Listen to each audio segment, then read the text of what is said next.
Hey everybody, it's me, friendly neighborhood Uncle Pete, and this is the latest installment in my horror movie superlative series that I'm collaborating with my good friend Carlin.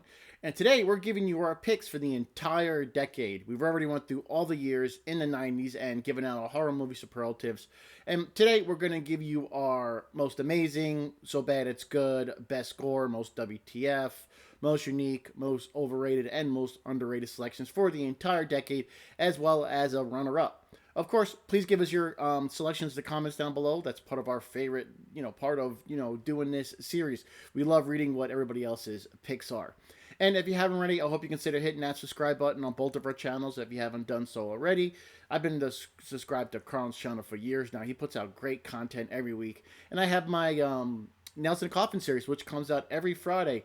And I think by the time this comes out, I just started covering the Puppet Master franchise. So it's a lot of films in that one. I'll be doing that for a couple weeks now. So it should be a lot of fun. I hope you all check it out. When Carl and I started this horror movie superlative series for the 90s, I didn't think there were going to be that many memorable horror films since the 80s was such a juggernaut for horror. But I was pleasantly surprised that the 90s, they were pretty solid. It was a fun decade to cover. And also remember, these are our picks, and yours probably and will be different, but don't forget, we do love to read what your picks are.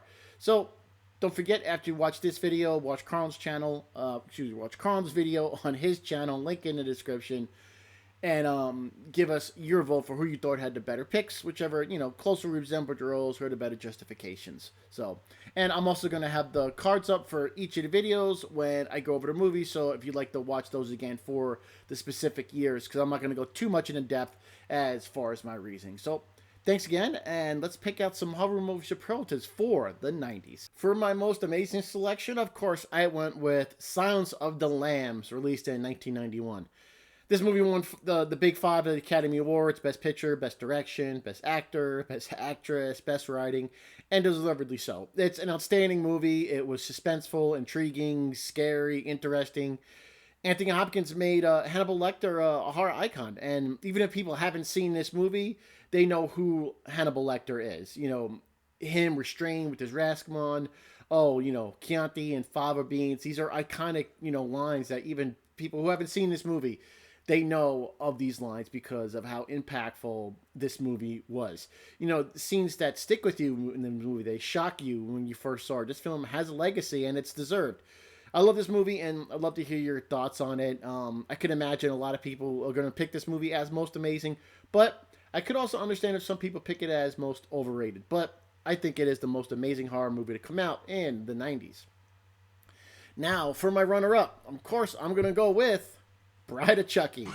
I had to put Chucky on the list. I do love this movie. It's my favorite movie in the franchise. I watch it, every couple of months. Stitch Chucky is my favorite Chucky look. When someone says Chucky, that's the image I think of. His chemistry with Tiffany is excellent in this movie. Jennifer Tilly was just outstanding. I'm happy they kept her as a recurring character. The kills in this movie are fun and inventive. I like how in the Chucky universe, they hint that Freddy, Leatherface, Michael Myers, and Jason are all, share universe with Chucky and even Pinhead. It's just a fun horror comedy that just, it always makes me smile every time I watch it. My favorite Chucky movie, Bride of Chucky, my most amazing film of the 90s, runner-up. And for my so bad it's good film, and I can see Carlin going for this one as well, Troll 2, released in 1990. This was a no-brainer for me. Like I said in my video for 1990, this Troll 2 is the quintessential, so bad it's good movie. There's a documentary on this film called The Best Worst Film. This movie is bad, it has lots of cringe to it, but it's a fun movie to watch and laugh at the insanity. It's funny because there are no trolls in this movie. They're actually goblins. Because Nilbog, spelled backwards, is troll. Wait. This was one of the easiest selections I had for the entire decade. Yeah, Troll 2 sets the standard for the so bad it's good movie.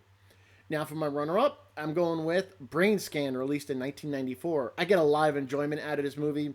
You watch it, and it's got some really, really cringe moments. Edward Furlong's performance, I should say, is something. Like I said, my superlatives video for 94. When he plays the game for the first time, he comes out of a trance and he shoves a cookie in his mouth and chugs some milk and it spills down his face. It's just like, what the hell? It's not a good movie at all. It's bad. But damn if I don't get enjoyment out of watching this so bad it's good movie. My most WTF selection is going to be Texas Chainsaw Massacre: The Next Generation, released in 1995. One of the most divisive movies in the entire Texas Chainsaw Massacre franchise. It's also the Texas Chainsaw Massacre movie where nobody dies via chainsaw. Totally WWF, WTF, I should say. The way Leatherface acts as WTF, Matthew McConaughey as Vilmer is WTF. He's got a mechanic leg that he controls with TV remote controls. How is that not WTF? Yeah, surely this is my most WTF movie for the 90s. Now, my runner up, I'm going with a much different movie released in 1997, Funny Games. One of my more recent selections for the Superlatives. Now, this is a disturbing movie. I only watched it one time, and that's really all I care to watch it. Not because it's bad, I just found it really dark and unsettling. If you haven't seen this movie, it's about two violent young men who take a mother, father, and son hostage at a vacation cabin, and they force them to play sadistic games for their own amusement. It's really disturbing what happens. You really, really hate the villains in this, and it just, what the... So that's why I picked it as my runner-up for the most WTF films for the 90s. Best score, this is no-brainer. Brain Dead, Dead Alive, released in 1992. Another very, very easy selection. And I knew when I picked this movie for my best score of 1992, I already knew this was going to take the crown for the entire decade. How could it not? This movie is filled with gore. The party scene at the end with the lawnmower is one of the funniest, most bloody scenes in horror, and it is every bit of awesome. No brainer for this me. Best score for the entire decade of the 90s, Peter Jackson's Brain Dead, Dead Alive. For runner-up, I'm going with 1993's Return of the Living Dead Part 3. To me, this is the second best movie in the franchise, and it's a very solid entry. It gives you something different than the first two movies gave you, but this movie has excellent practical effects and gore. Mindy Clark looked amazing as Julie when you see her go full-on uber suicide girl. It's sexy, scary, and awesome. And the end of this movie has was where all the best gore happens, when the zombies start, taking over the military facility. When they're in the sewer, you got the guy's spine ripped out of his body. Great movie. Tons of great gore. Yeah, another pretty easy selection for me. So I selected it as my runner-up for the best gore of the 90s.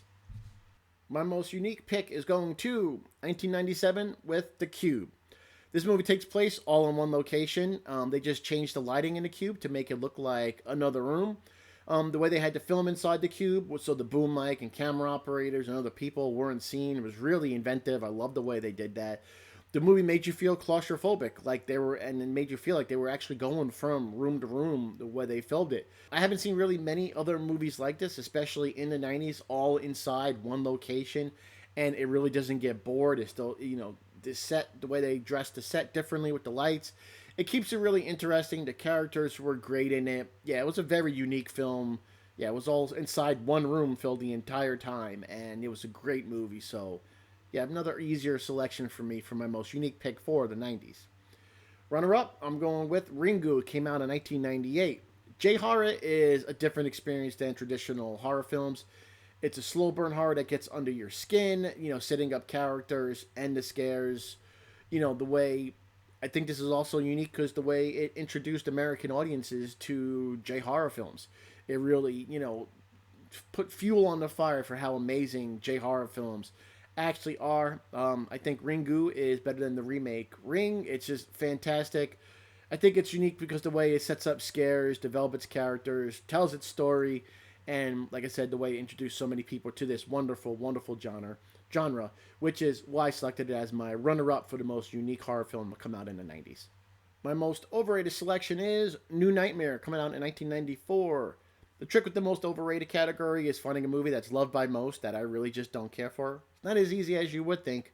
Throughout the decade, my most controversial pick probably was Scream, but I'm going with New Nightmare because I think Scream is actually a better made movie than New Nightmare. I just never really got New Nightmare. I never got the love for it. I can't stand the kid actor.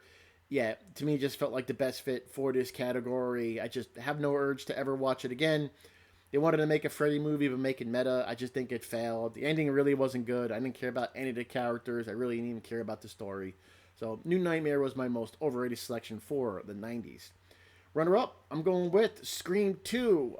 it was the same movie as Scream. I just think it was a step down from Scream because they really didn't change much. The motivations were pretty much the same with the killers between Scream and Scream 2. Stu was just easily manipulated. Mickey wanted to be famous to be a serial killer. You know, with the Loomises, you still had the same motivation pretty much. And I never found Ghostface as an intimidating or scary villain. It's easy for him to kill people because the victims are predominantly stupid. He's just a human. He's got no powers. I don't find him intimidating or scary.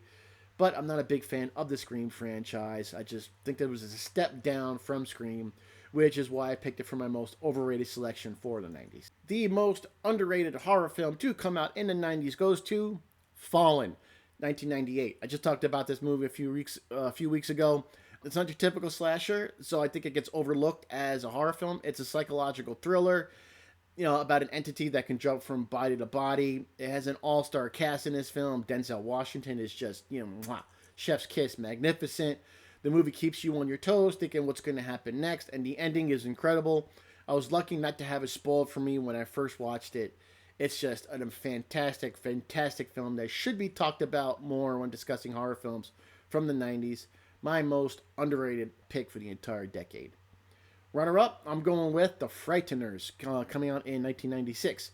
Another film that should be spoken about more. It's a fantastic blend of comedy and horror. The story is interesting and original. I really loved how Michael J. Fox's character actually had powers to see dead people, and he was kind of using it to, scam certain people. I cared about all the characters in this film, and the villain was excellent. Jake Busey just did an excellent job. He played a really scary villain. The effects in this villain were solid. The Frighteners it's just an excellent movie. It gives you both funny and scary moments without leaning too heavy in one direction. Yeah, great movie and great pick for my runner-up for the most underrated horror film of the 90s. There we go, ladies and gentlemen. Those are all my selections. Here's a quick summary.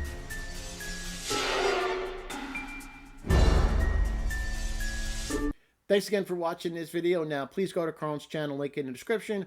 Watch his video with the same name, then go to the community tab on his page and vote for who you thought had the better selections. Also, don't forget to let us know your selection in the comments down below. This has been a blast. I had a lot of fun working on the 80s and the 70s and the 90s. The support we've gotten from the views on this has been fantastic. I love that people are enjoying this series between Carl and I. Yeah, I really got to thank him for, coming up with this idea and, allowing me to be part of it. It's been a blast. He and I are working on our next collaboration. It's going to be something just a little bit different than our horror movie superlatives. I can't tell you what it is yet, but it should be a lot of fun. Do me a favor, if you haven't done so already, hit that subscribe button on both of our channels. You don't want to miss a video on my Nails in a Coffin series. I have a brand new episode coming out every single Friday. I've got rest of the year planned out, a lot of fun movies. And if you have any suggestions, let me know in the comments down below. Yeah, I really appreciate everybody. Take care of yourselves. Take care of each other. Stay safe, stay happy, stay healthy. I am your friendly neighborhood Uncle Pete. And remember, with great kills, there must also come great nails.